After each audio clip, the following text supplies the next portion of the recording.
Pernahkah kamu mendengar kisah yang penuh dengan pengorbanan dan keajaiban yang mengguncang dunia? Kisah ini adalah tentang Nabi Ismail, putra dari Nabi Ibrahim dan Siti Hajar. Sebuah cerita yang penuh dengan makna mendalam tentang haji dan kurban, yang terus diceritakan dari generasi ke generasi. Nabi Ismail bukanlah anak biasa. Ia adalah anak dari bapak para nabi, Nabi Ibrahim. Keberanian dan ketabahannya sudah seharusnya menjadi pelajaran bagi setiap umat Islam. Allah Subhanahu wa Ta'ala berfirman dalam surat Maryam ayat 54. Dan ceritakanlah, hai Muhammad, kepada mereka, kisah Ismail, yang tersebut di dalam Al-Quran. Sesungguhnya ia adalah seorang yang benar janjinya, dan dia adalah seorang Rasul dan Nabi. Berikut kisah perjalanan Nabi Ismail. 1. Kelahiran Nabi Ismail di Kanaan. Nabi Ismail lahir di Kanaan, tempat yang kini dikenal sebagai wilayah Palestina. Saat itu, Nabi Ibrahim, Siti Hajar, dan Ismail kecil hidup dengan damai di Palestina. Namun, suatu hari, Allah menguji Nabi Ibrahim dengan perintah yang sangat berat, membawa Siti Hajar dan Ismail ke tempat tandus yang tidak berpenghuni. Siti Hajar, dalam keheranan dan ketidakpastian, bertanya kepada Nabi Ibrahim, "Apakah Allah yang memerintahkan kamu?" Dengan penuh keyakinan, Nabi Ibrahim menjawab iya. Mendengar hal tersebut, Siti Hajar yakin bahwa Allah tidak akan menelantarkan mereka. 2. Perjalanan ke Lembah Tandus. Perjalanan menuju Lembah Tandus ini penuh dengan tantangan. Dengan persediaan air dan makanan yang terbatas, Siti Hajar dan Ismail harus berjuang untuk bertahan hidup.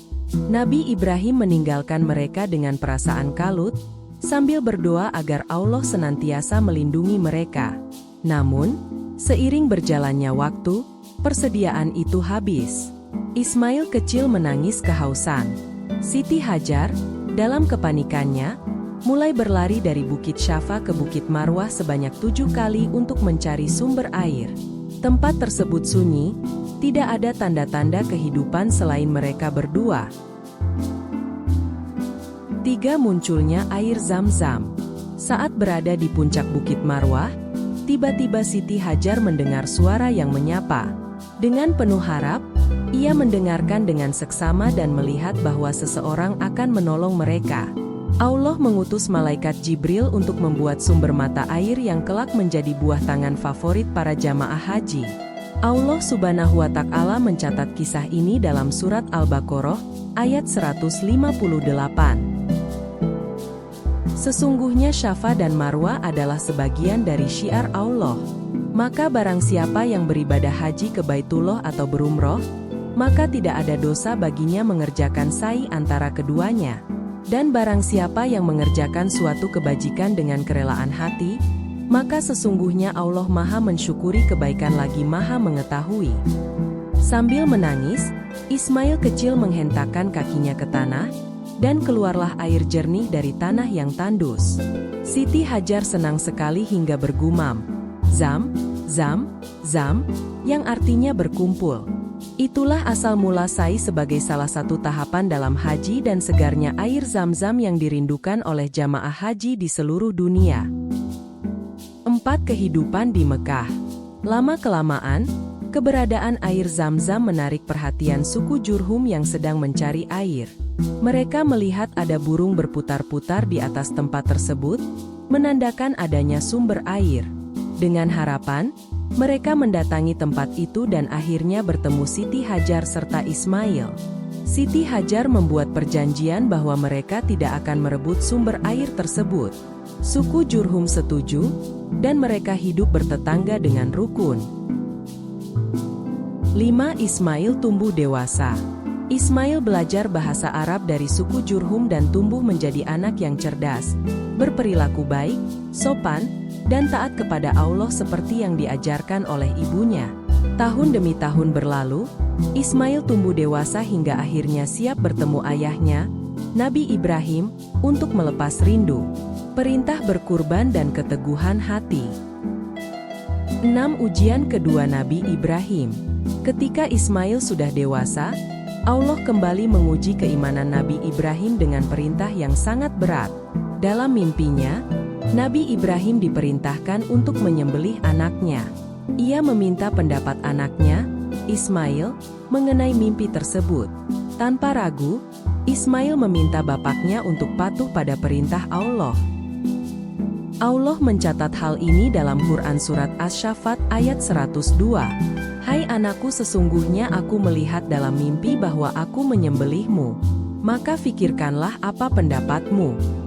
Ia menjawab, hai bapakku, kerjakanlah apa yang diperintahkan kepadamu. Insya Allah kamu akan mendapatiku termasuk orang-orang yang sabar. 7. Kibas dari surga.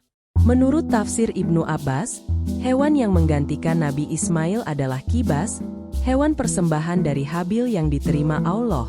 Kibas ini dipelihara di surga hingga digunakan untuk menebus Ismail. Peristiwa ini menjadi dasar perintah berkurban bagi umat Islam. Membangun Ka'bah, simbol keimanan yang abadi. 8. Pembangunan Ka'bah. Tidak berhenti di situ, Allah memerintahkan Nabi Ibrahim dan Ismail untuk membangun Ka'bah, rumah ibadah pertama bagi manusia. Dengan batu hitam yang dikenal sebagai Hajar Aswad, Ka'bah menjadi simbol keimanan yang abadi. Nabi Ibrahim memulai pembangunan Ka'bah dengan bimbingan Allah melalui perantara awan. Ismail membantu mencari batu paling bagus sebagai penanda manusia.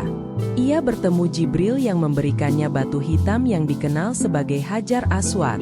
Nabi Ibrahim sangat senang dan mencium batu tersebut berkali-kali. Usai peletakan batu, Nabi Ibrahim dan Ismail berdoa kepada Allah agar banyak yang berkunjung ke Mekah untuk melihat Ka'bah. Allah mengabulkan doa tersebut hingga masuk ke dalam rukun Islam kelima, menunaikan haji jika mampu. Bekas pijakan Nabi Ibrahim saat membangun Ka'bah diabadikan dengan sebutan Makam Ibrahim. 9. Kehidupan dan wafatnya Nabi Ismail. Nabi Ismail diangkat menjadi nabi dan berdakwah di Mekah untuk menyembah dan bertakwa kepada Allah. Ia menjadi panutan bagi banyak orang dengan keimanan dan ketaatannya. Nabi Ismail wafat di Mekah dan dimakamkan di Hijr Ismail bersama ibunya, Siti Hajar. 10. Hikmah dan implementasi kurban.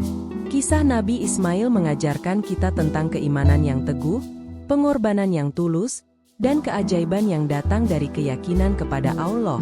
Tanpa kisah ini, kita mungkin tidak akan memahami esensi kurban dan betapa pentingnya berbagi serta saling membantu.